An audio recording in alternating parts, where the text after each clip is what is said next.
अरे देखो वो कौन कूद रहा है। अरे अरे अरे रुको, नदी में मत कूदना, भयानक तूफानी बाढ़ चली है।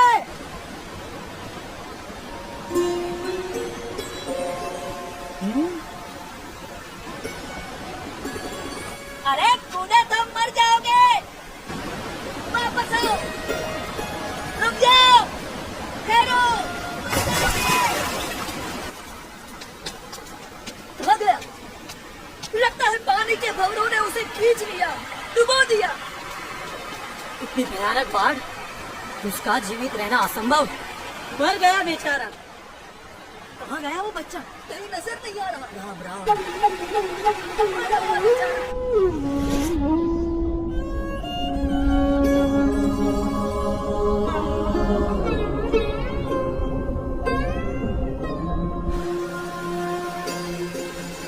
कहीं नजर नहीं आ रहा। पानी के भंवरों ने उसे खींच लिया। राम राम।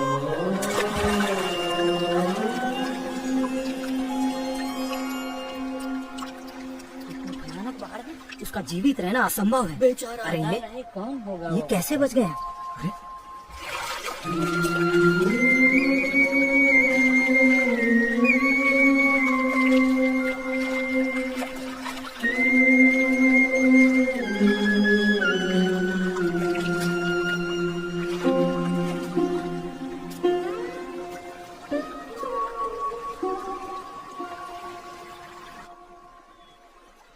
आप इतनी सहजता से इतनी तूफानी बाढ़ में कैसे कूद गए? आपको डर नहीं लगा? भीतर की शांति ऊपर के तूफानों को भी शांत कर देती है। ऊपर के तूफानों से डरोगे तो भीतर की शांति कैसे पाओगे?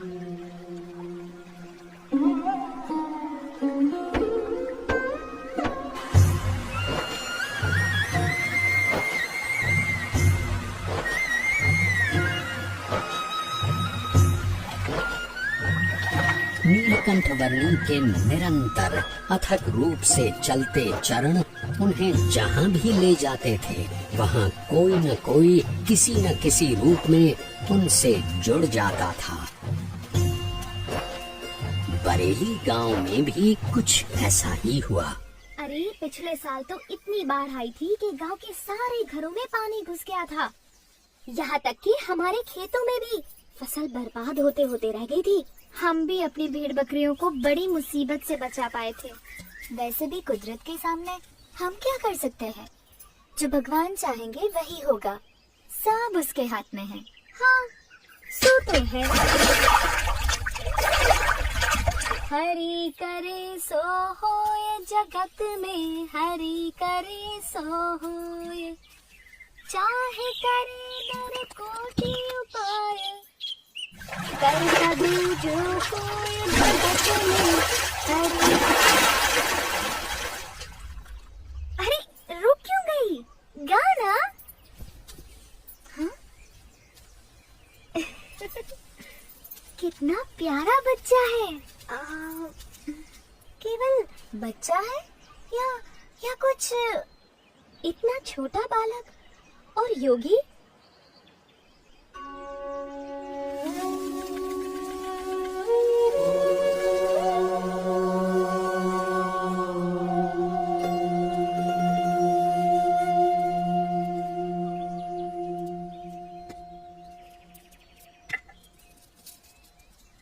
बेटा, तुम कौन हो?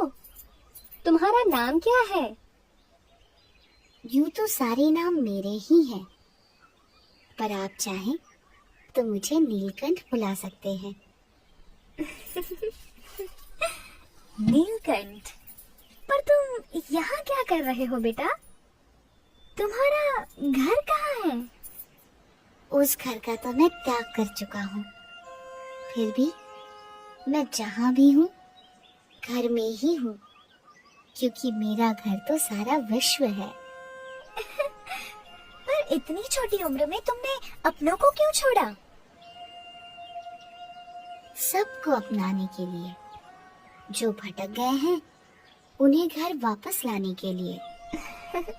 तुम हो तो इतने छोटे से, पर बातें बहुत बड़ी बड़ी करते हो।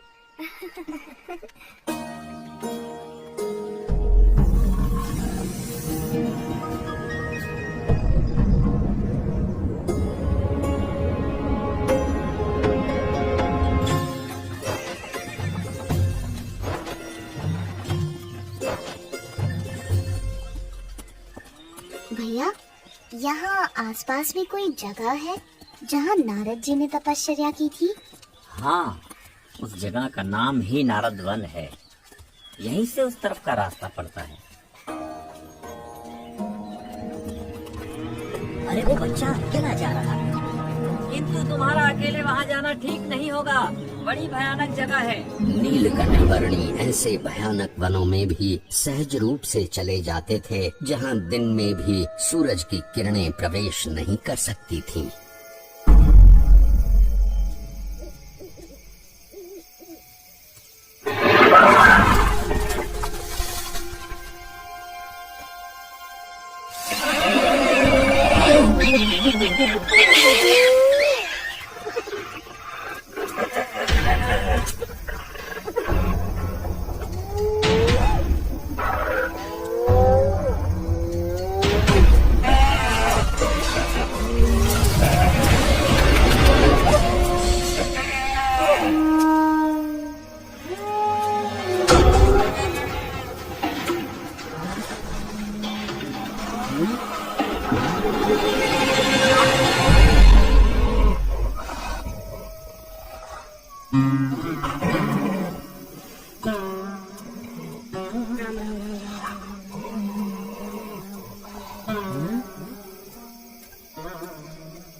सुबह हो या शाम, दिन हो या रात, ऐसे अनेक बीहड़ वनों को पार करते हुए, कईयों को अपने स्वरूप की स्मृतियां देते हुए कुछ दिनों की यात्रा के बाद नीलकंठ वर्णी नारद वन आ पहुँचे।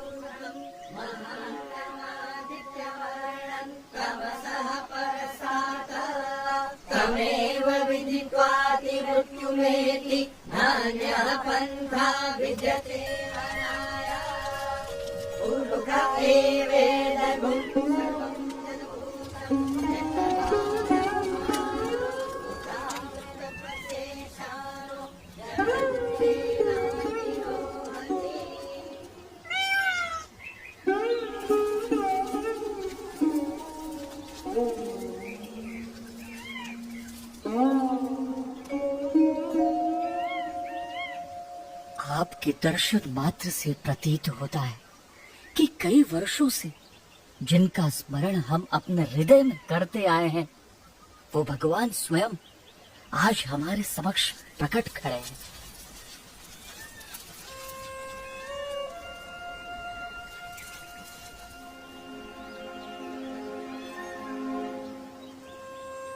आप सबने परमात्मा की प्राप्ति का जो मार्ग चुना है, उसी में मनुष्य जीवन की सार्थकता है। ये मार्ग विकट है, पर हमें इस मार्ग पर चलते रहना है। चाहे कितनी भी समस्याएं आए, कितनी भी बाधाएं आए, और मृत्यु भी क्यों न आ जाए, किसी भी परिस्थिति में हमें उठ खड़ा होना है। सच्चे भाव से, सच्ची लगन से परमात्मा प्राप्ति के मार्ग पर चलते रहना है, तो परमात्मा कृपा करके हर अंधेरे को दूर कर हमारे जीवन में उनकी प्राप्ति की सुबह लाएंगे।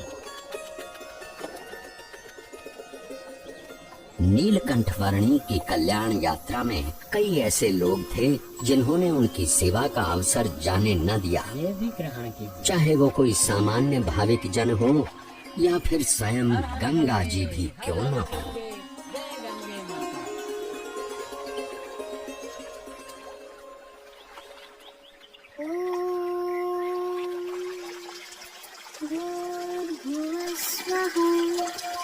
तत्सवितुर्वरेण्यं भर्गो